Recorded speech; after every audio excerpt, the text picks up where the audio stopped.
সবাইকে শুভ সকাল। এখন বাজে হচ্ছে সকাল 10টার মতো। আমাদের সকালের খাবার দাবার শেষ।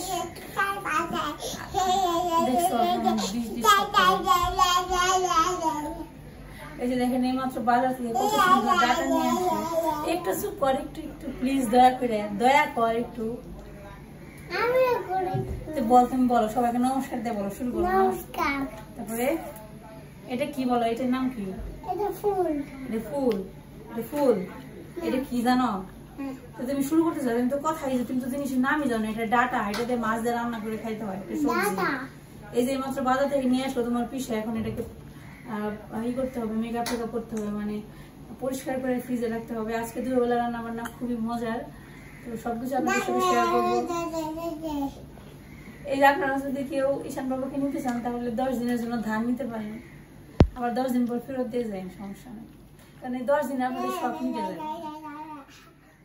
তো ঠিক আছে, এখন এটা পরিষ্কার করে নেই। শুরু করে দিলাম কাজকর্ম। ডাটা শাক বেছে আলাদা করে রেখে দেবো ফ্রিজে। ডাটা শাক দিয়ে পেঁয়াজ কুচি দিয়ে ভাজা খেলেও ভালো লাগে।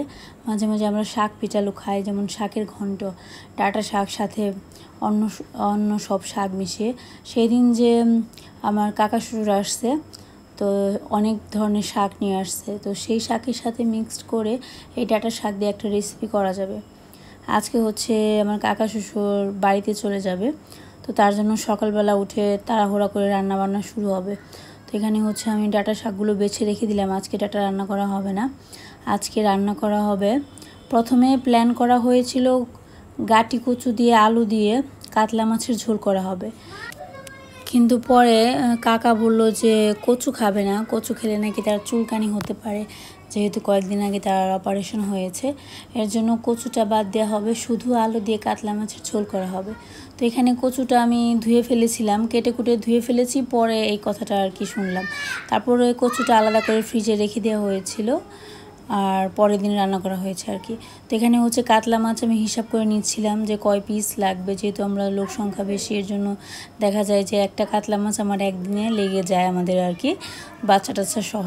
তো এখানে হচ্ছে একটু লেবু আর লবণ দিয়ে ধুয়ে নিলাম। এমনিতে ধুতে গেলে দেখা যায় যে মাছের গায়ে যে একটা পিছল পিছল ভাব থাকে, সেটা সহজে যেতে যায় না। একটু লেবু আর একটু লবণ মেশালে খুবই তাড়াতাড়ি আর কি সেই ভাবটা চলে যায়, এই আর কি।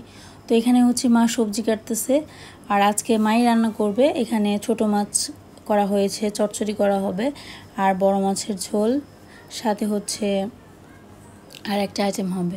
তো এখানে হচ্ছে মা রান্না বান্না শুরু করে দিয়েছে। প্রথমে কাতলা মাছগুলো ভেজে নিচ্ছে, হলুদ মরিচ লবণ দিয়ে কাতলা মাছ ভেজে নেওয়া হয়েছে। আর মা একটু মশলা ব্যবহার করেছে, বললো একটু জিরে বাটা আর একটু আদা বাটা মাছের গায়ে মেখে মাছ ভাজলে মাছ নাকি খেতে আরও বেশি ভালো লাগে।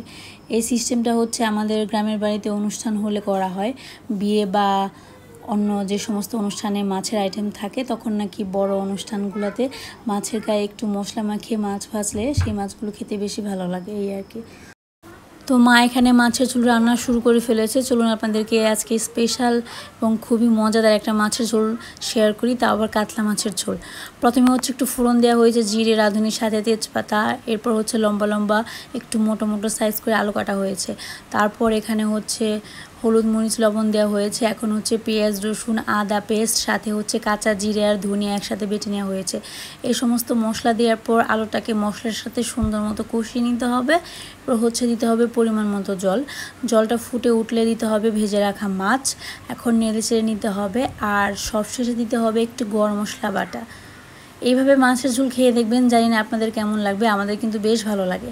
আমরা যদি বাসায় একটু আত্মীয়স্বজন আসে অথবা অনুষ্ঠান টাইপের একটা রান্নাবান্না হয়, তখন এইরকমভাবেই মাছের ঝোল করি, আলু দিয়ে হোক বা যে কোনো ধরনের সবজি দিয়ে হোক না কেন। বড় মাছের ঝোল হলে এই সমস্ত মশলা ব্যবহার করি, খেতে ভীষণ ভালো হয়।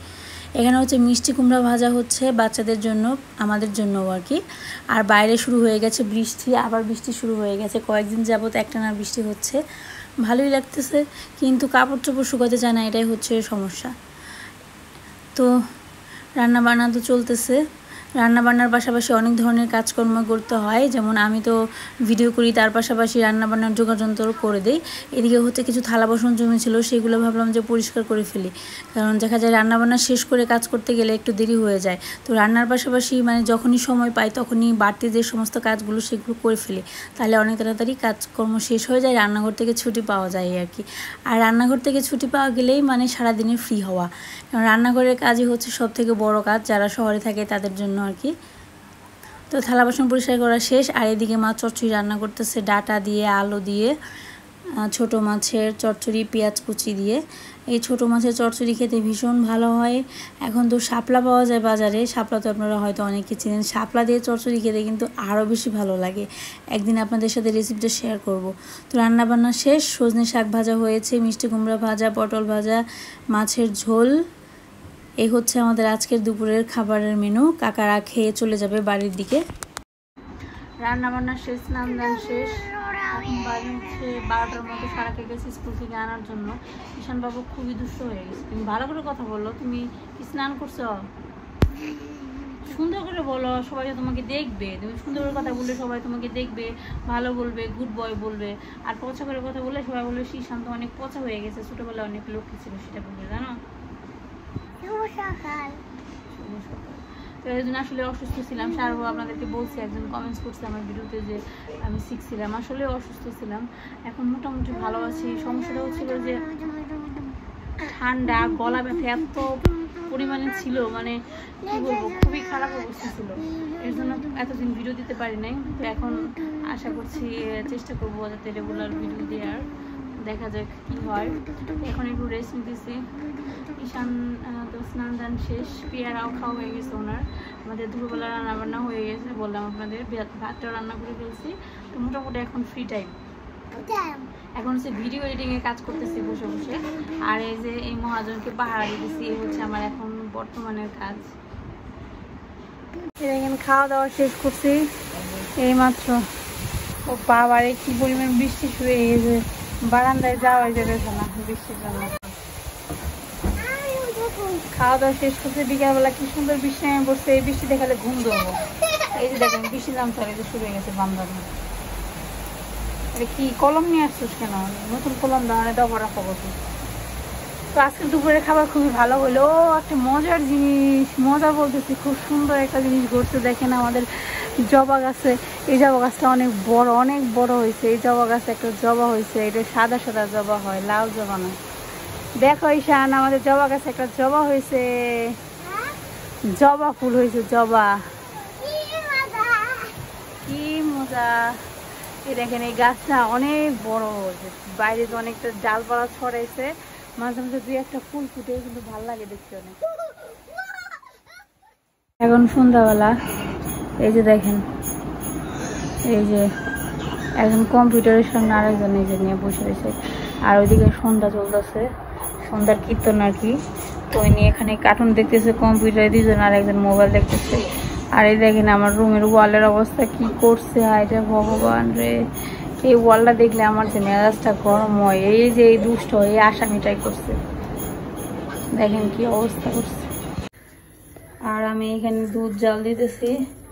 এখন তো আমের দিনে একটু আম দুধ খাওয়া হয় রাতের বেলা, ভাল লাগে। তরকারি খাইতে খেতে ভাল লাগে না দুই বেলা, এর জন্য রাতের বেলা একটু হালকা পাতলা তরকারি যা থাকে তাই দিয়ে একটু আম দুধ খাইলে ভাল লাগে আর কি। এর জন্য এই যে দুধ জাল করতেছি।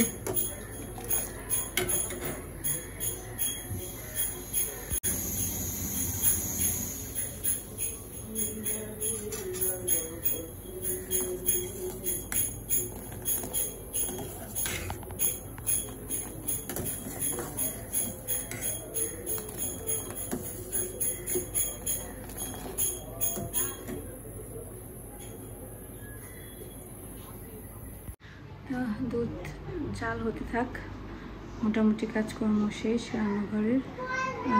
তো আজকে ব্লগটা শেষ করি। সবাই ভালো থাকেন, সুস্থ থাকেন। সবাইকে জানাচ্ছি অনেক অনেক অনেক ধন্যবাদ দেখুন ধৈর্য সহকারে আমার ভিডিও দেখার জন্য। দেখা হবে নেক্সট ভিডিওতে। সবাইকে টাটা, বাই বাই।